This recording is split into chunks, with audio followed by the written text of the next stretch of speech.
Hello, good morning. How y'all doing? I want to talk about in this particular video three topics that I think they should teach in middle school and high school. Now, I'm having some problems, not problems, but some challenges with the lighting. So just bear with me, and it's just some challenges. But I want to talk about the three topics that I think they should teach in middle school and high school. The first topic is money management, banking. Okay. Now, young people, when they get old, they don't have life skills. Now, when my mother was in school in probably 1920s and 30s, she told me that they were taught the penny savings bank. Now, of course, they don't teach that now. They don't teach it at all now. But my mother said when she was, in elementary school, they taught penny savings bank. They try to teach young people the importance of saving. But they don't teach that. They should start teaching that in elementary school, definitely middle school, definitely by high school. Teach young people the importance of banking, savings, how to save money, how to save every month.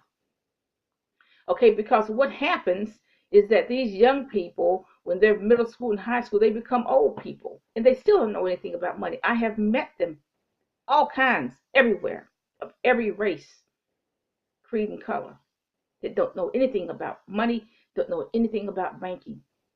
I have met them of every race, creed, color, and age.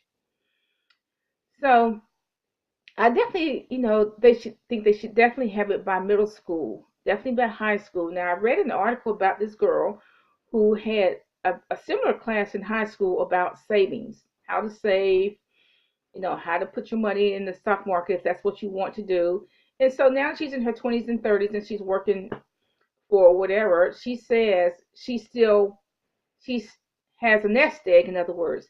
So her job is like something extra, but she still is in the habit of saving for a nest egg. So if she loses her job, she's not going to be in bad shape. That's what the article said.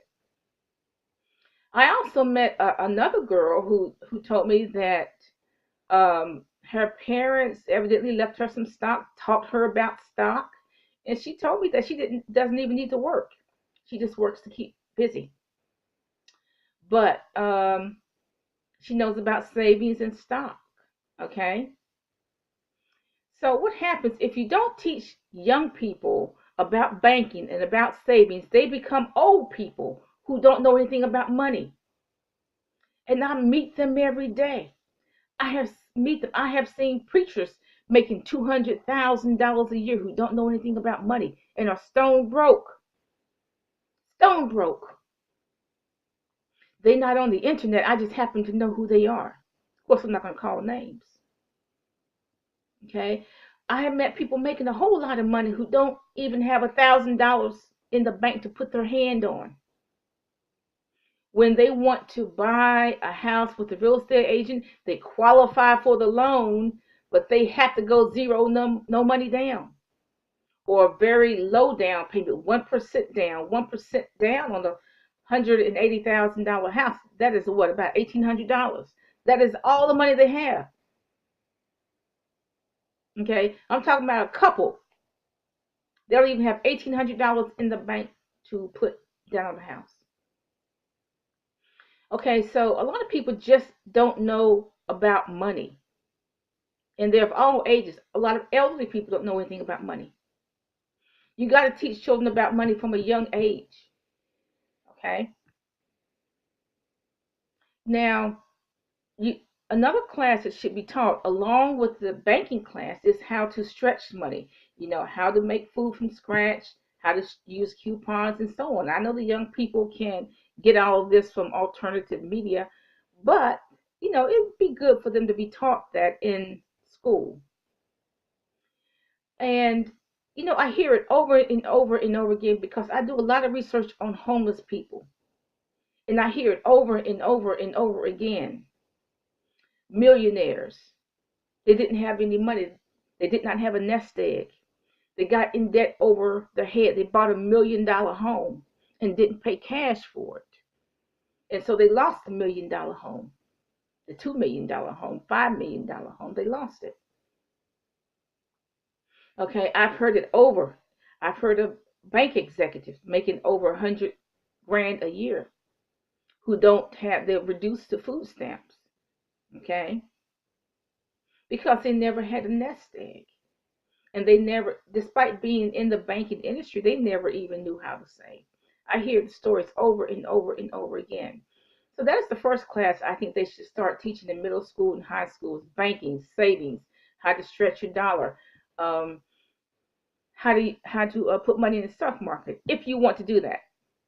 The second class I think they should have is how to buy land. I think this is critical because there are three primary ways you can buy land: tax delinquent property, which means people don't pay their taxes and it goes up for a tax sale every year; abandoned properties, and every state has them, that you can buy for probably uh, $300 or less, $1,000 or less. Okay. Now, if you think about the homeless, if you think about the homeless population, if all of them knew about money management and how to bank, and if all of them had land or lot, either raw land or lot, there would not be a homeless problem. It would not even be an issue. Okay. Homelessness would not be an issue because once you have a lot, you can put a trailer on it or build a house on it or whatever you want to do with it. Okay. Um, Young, I have seen it. I do, like I said, I do a lot of research. Young, old, college students, they don't buy land. Okay.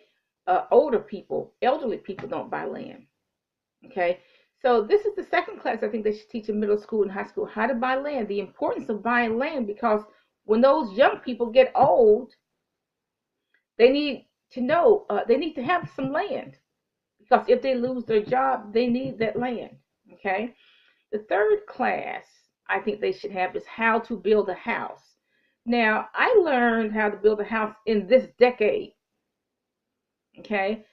I have the books on how to build a house. I have a lot of books on it. Okay. I have books on drywall. I have books on plumbing, electrical wiring. I have books on how to build a sidewalk, landscaping. I have the books. Okay. So I know how to do stuff, y'all.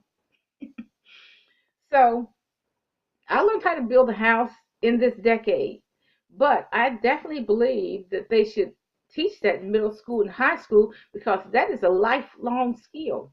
Once a young person has some banking knowledge, savings knowledge, and then they have the land, they can actually build their own house on their own property.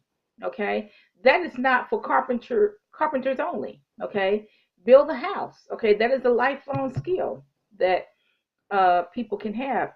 Um, when, let's say that they're 35 years old and they found themselves homeless, they can think back and say, wait a minute, I have some land in Pennsylvania or I have some land in Kentucky. I'm going to go down there and I'm going to build a house on that property. And they can do that. So those are the three classes I definitely believe they should teach in middle school, high school, starting elementary school: is banking, savings, how to save consistently, how to avoid credit, um, how to buy land, and how to build a house. Have a nice day.